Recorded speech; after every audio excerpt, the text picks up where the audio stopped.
What's up, you guys? It's Matt here.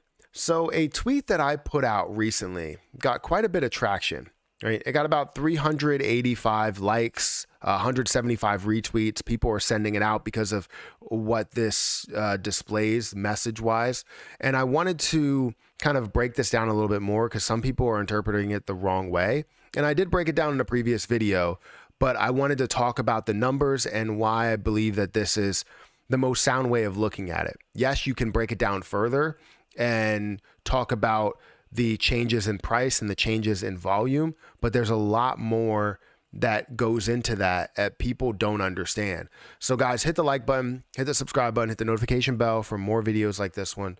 Also, if you guys want to check out any of my other channels on YouTube, I have a golf channel, I have a reaction channel, I have the Let It Burn channel for Shiba Inu. Feel free to check out any of those channels there. They're all either in the description, or if you go to my main channel, you'll see associated channels as one of the tabs.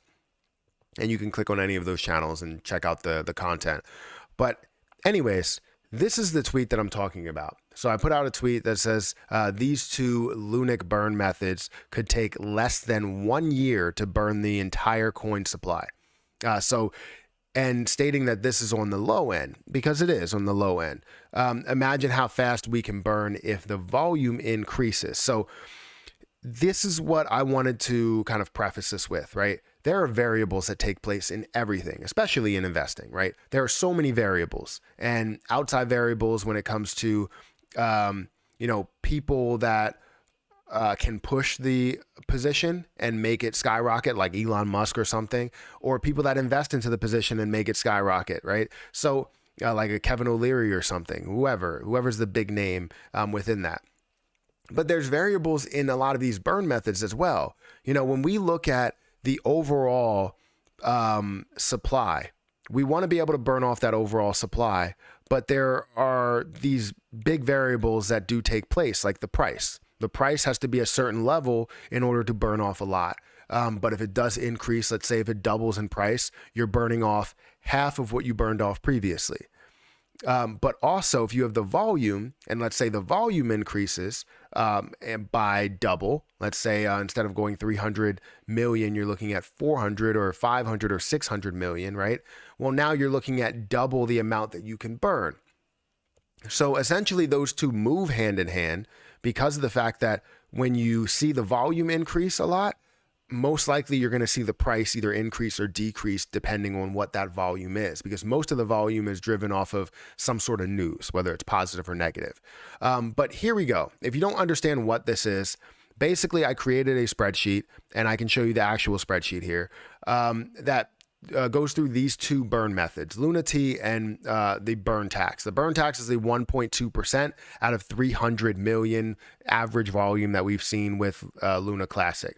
Luna T is around $100 million, I believe. $100 million. Let's actually check the detail here. Let's go into potential. So yeah, it's around $100 million, 0.0000000, and it's at a 2% burn for Lunic, right? So that's $100 million. Both of them are dollars. This is 300 million. This is 100 million. And this is at a 1.2%, and this is at a 2% burn, right? Now, the 2% burn with $100 million would amount to less than a year. Sorry, less than a year. And the 300 million burn, right? $300 million multiplied by the 1.2% would basically account for less than a year, basically almost a half a year, right? This is 1.1 trillion per month because you're looking at more volume. Even though it's less of a percentage, you're looking at more volume within it. So ultimately, this is what it is, right? They're different levels. If this was at 300 million, it would be able to burn off so much more because you're seeing 300 million in volume with a 2%. It should be a little bit more because this is naturally less at 1.2% of a burn. Hopefully all of this is making sense so far. So if both volumes were the same, right? There's more volume that goes into Lunic versus Luna T, right? If both volume was the same, Luna T would be able to burn more and faster, right? It would be able to burn in about 4 months, right? and Lunic with a burn tax will be able to burn in about 6 months, a little over that, right? Now, people were looking at this and they were saying, look, there's these variables, right? If the price increases, you're burning less. That's 100% true. If the price increases, you're burning less. If the price doubles, you're burning half of what that is. So instead of 612 billion, you're burning 306 billion. Or instead of 1.1 trillion, you're burning 551 billion, right? So that in itself, we understand that the variable is very large there. It affects it in such a big way, right? However, the price increase depends on what volume takes place or what percentage of volume takes place. And not only just the percentage, like saying 90% of people that are buying into it are buying and not selling, right? It's about the number of coins that are being sold, right? The number of people that are now buying, right? It's not only about the 90% or the percentage behind it. It's about how much. If this level, instead of being at 100 billion or 100 million in volume, is now at 1 billion in volume, now I can expect the price to increase a hell of a lot and double, right? And when we look at that, this is why I kept everything the same, because even though the price could change and increase and decrease the amount that you could burn off, the volume could also increase to kind of make it flat. So instead, even though you are burning off, let's say, more money, since the price of Lunic is now more, you are burning off the same amount. Does that make sense to everybody?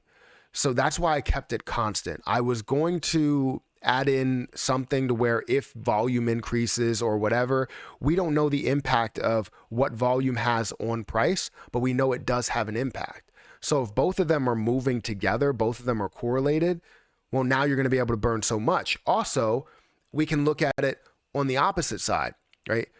If we see a massive amount of sell volume in this, right, in say Lunic or in Lunatics, both of them are on buys and sells. So if the price decreases and people sell a hell of a lot because they want to take their profit, that's also going to affect the burn. And as the price decreases, you're going to be able to burn more and more. So ultimately, it's affecting the price in a positive way, whether it is going up or it is going down, because the only way that the price goes up is if you see the volume also increase. But you can see the volume increase still while the price is going down. So it's kind of a win-win. And this is why I decided to level things out. If anything, we should be burning off more as volume increases or as the price increases, because with all of the selling that's going on, so all of the retracements, as it goes up and say doubles in price and then retraces back down to its original price, all of that volume up and all of that volume down is all being taxed. So technically it's a double move while we're doing that, and you're collecting the dollars and then burning at a later date. So it's not necessarily saying that it's an automatic burn that's going to happen now. It could be a burn that's going to happen on every single downturn of the position. So again, it's something that has so many variables that you can't accurately predict every single little piece. But yes, it could happen in less than a year. It could happen within 2 years. And this is why I give it a time frame of about 1 to 2 years once things are implemented, once things are taken to full effect. Because if we have that 1 to 2 years, within that time frame, we'll be able to say that all of those variables will kind of place itself within that time frame. Does that make sense? Anyways, guys, let me know if you like this video, if this broke it down. I know it's confusing because there's a lot of things that could go wrong or right here, but ultimately just know if we have the support that we've always had, and we have this 1.2% burn implemented on chain, off chain, on exchanges, everywhere that it's possibly sold and bought at, we could see massive impact to the overall price and massive impact to the overall supply. So anyways, guys, hit that like button, hit that subscribe button, hit the notification bell for more videos like this one. Also, make sure you check out some of the links down below. It does help out the channel.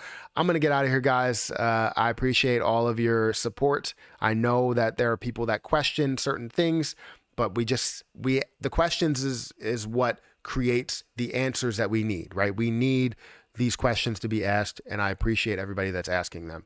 I'm going to get out of here, and I'll catch you guys in the next video.